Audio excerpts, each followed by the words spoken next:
Bienvenue sur Espagnol tout simplement. Je m'appelle Miren Chou, je suis professeure agrégée d'espagnol et j'ai créé le site leblogdespagnol.com pour t'aider à progresser facilement en espagnol. Si tu es à la recherche de ressources, d'astuces et de stratégies pour simplifier ton apprentissage et accélérer tes résultats, tu es au bon endroit. Dans ce podcast, je partage avec toi des outils précis et concrets pour t'aider à atteindre tes objectifs en espagnol dans la joie et la bonne humeur. Alors, installe-toi confortablement et c'est parti pour l'épisode du jour.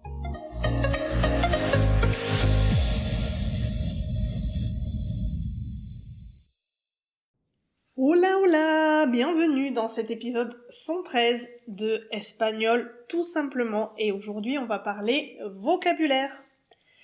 Tu parles espagnol, tu construis des phrases correctes, tu te fais comprendre globalement et pourtant il y a ces moments un peu étranges. Tu parles, tu enchaînes et soudain ton interlocuteur te regarde un peu différemment. Pas choqué, pas perdu, juste légèrement décalé. Il reformule, il acquiesce sans vraiment rebondir ou alors il répond à côté. Et là, tu pressens que quelque chose ne va pas. Ce n'est pas une faute de grammaire, ce n'est pas non plus ton accent, ni même ton vocabulaire, ou alors en tout cas pas seulement. Très souvent, le problème vient de mots que tu crois évidents. Des mots qui ressemblent au français, qui existent bel et bien en espagnol, mais qui ne fonctionnent pas comme tu l'imagines. C'est ce que j'appelle le vocabulaire transparent. Et c'est l'un des pièges les plus redoutables quand on veut parler un espagnol naturel. Alors installe-toi confortablement et prépare-toi. On est parti pour un épisode où je t'explique les pièges des mots transparents en espagnol, pourquoi ils sont souvent plus dangereux que les faux amis et comment ne pas tomber dans les principaux pièges. Allez, c'est parti!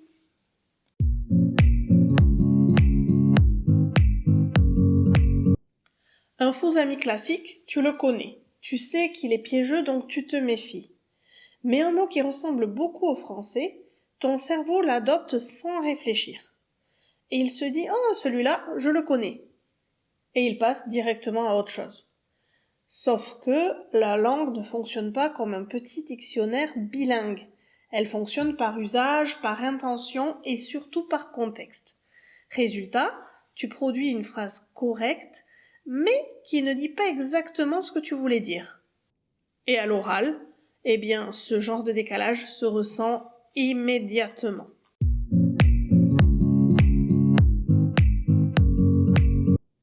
Un premier principe de base pour bien parler à l'oral en espagnol, c'est que il ne faut pas chercher à traduire, il faut choisir. C'est un point clé. Beaucoup d'apprenants cherchent encore le mot espagnol correct pour traduire exactement ce que je veux dire. Alors que la vraie question, ça devrait être comment je peux dire ça naturellement en espagnol dans cette situation? Tant que tu traduis mot à mot, tu restes accroché au français. Et quand tu choisis, tu passes dans la langue vivante au sens propre. Voyons maintenant quelques erreurs sur les mots transparents en espagnol qui sont très fréquentes chez les francophones et surtout, je vais t'expliquer pourquoi ça pose problème. Allez, c'est parti.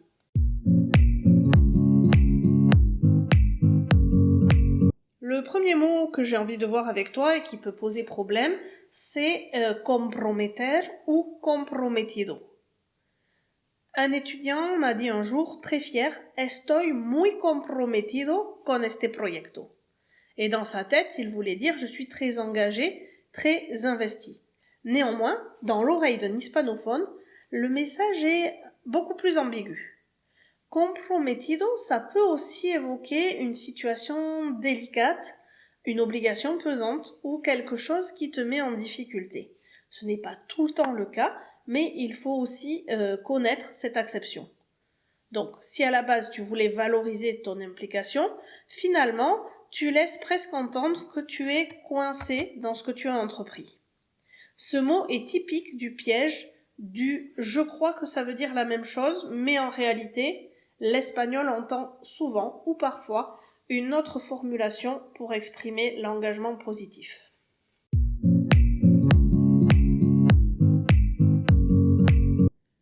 deuxième mot qu'on croit transparent et qui finalement peut porter à confusion, c'est le verbe controlar. Controlar, ça peut vouloir dire gérer ou surveiller, et c'est un malentendu qui peut être fréquent à l'oral. En fait, il revient sans cesse, notamment à l'oral professionnel. En français, dire « je contrôle » peut vouloir dire « je gère, je maîtrise, je sais faire ». En espagnol, controlar, c'est plutôt surveiller, vérifier, exercer un contrôle sur quelqu'un ou quelque chose. Pour résumer, si tu dis « no te preocupes, lo controlo » en voulant rassurer, sache qu'un hispanophone peut aussi parfois entendre « je garde un œil sur toi ». En résumé, tu crois parler de compétence, mais cela peut être perçu comme de la surveillance.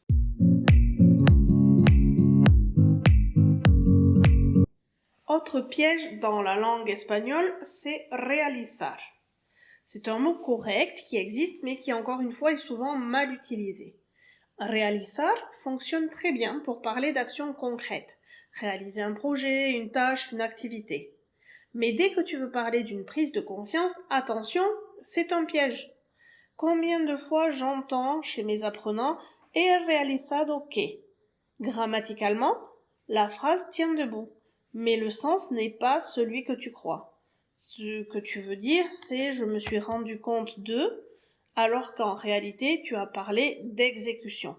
À l'oral, ce genre de glissement enlève beaucoup de finesse au discours. On va te comprendre, bien sûr, mais ce n'est pas ce à quoi on s'attend. Ici, préfère darse cuenta de que, par exemple, ou autre chose, mais pas realizar.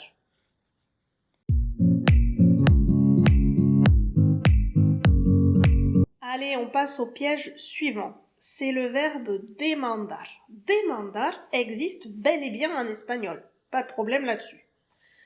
Par contre, beaucoup de francophones l'utilisent comme un équivalent neutre de demander. Or, en espagnol, demandar est très fort, très formel et le plus souvent juridique. Il implique une exigence et pas une simple requête. Dire te demando que, ce n'est pas je te demande gentiment. C'est complètement je t'exige. Et je te répète, demandar, ça a le plus souvent un contexte juridique. Alors, même si tu pensais être clair, au final, si tu utilises demandar, tu parais surtout complètement abrupt.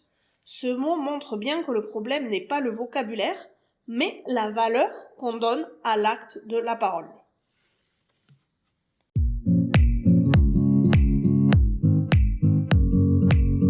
Autre problème que je rencontre très souvent, c'est le mot discutir. En français, discuter, c'est échanger, dialoguer, réfléchir ensemble.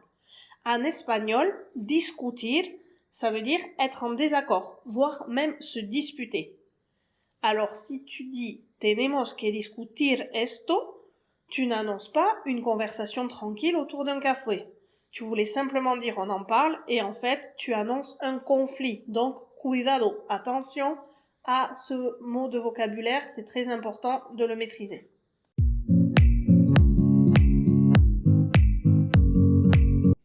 Un autre verbe qui peut être complètement trompeur en espagnol, c'est le verbe formar.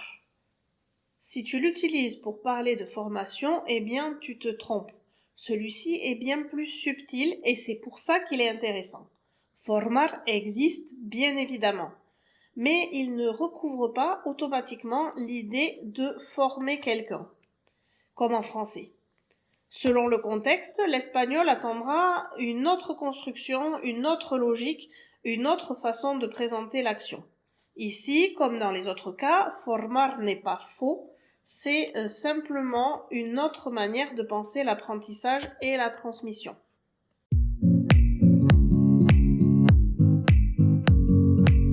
Un autre mot dont j'ai envie de te parler maintenant, c'est oportunidad. C'est un mot positif, mais pas passe-partout. Une opportunité, en français, c'est très large, et c'est vraiment presque passe-partout, comme je viens de le dire. En espagnol, oportunidad, c'est plus précis et beaucoup plus situationnel. Mal utilisé, ce mot peut donner l'impression de flou ou de discours un peu artificiel, notamment à l'oral professionnel. Encore une fois, le mot existe, mais son champ d'usage n'est pas exactement le même qu'en espagnol.